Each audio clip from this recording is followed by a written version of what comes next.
அனைவருக்கும் வணக்கம். அகத்தவம் ஆண்டின் ஒவ்வொரு நாளும் செப்டம்பர் 21 காண உள்ளோம்.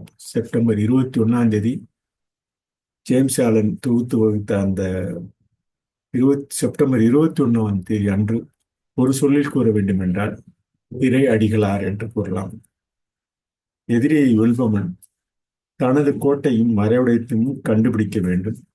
எதிரி தனது கோட்டையில் பாதுகாப்பற்ற வாயில்களை கண்டுபிடித்து அங்கே எதிரி எளிதில் நுழைய முடியும்.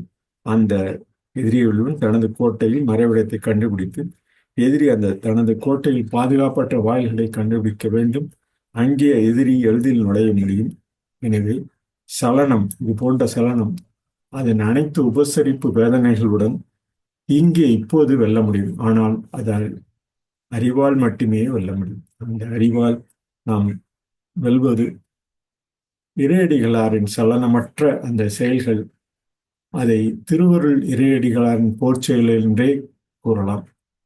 இறையடிகளார் என்று நாம் தமிழில் கூறுவது, ஆங்கிலத்தில் ஒரு சொல்லில் கூற வேண்டுமென்றால் லார்ட்ஸ் என்று கூறலாம். Levels offering regular divinity systems என்று we can say on September 21st. He would overcome his enemy. The tempter must discover his stronghold and place of concealment, must also find out the unguarded gates in his own fortress, where the enemy effects so easy an entrance. Temptation, with all its attendant torments, can overcome here and now, but it can only be overcome with knowledge. This is the holy warfare of the saints. What he says on September 21st. Lords, we can say இறையடிகளார் in Tamil. ஆங்கிலத்தில் Lords என்ற அந்த சொல்லினை acrostic மூலம் சொல்ல வேண்டுமெனில் levels offering regular divinity system இறையடிகளார் என்று தமிழில் கூறி செப்டம்பர் 21 இறையடிகளாரின் அந்த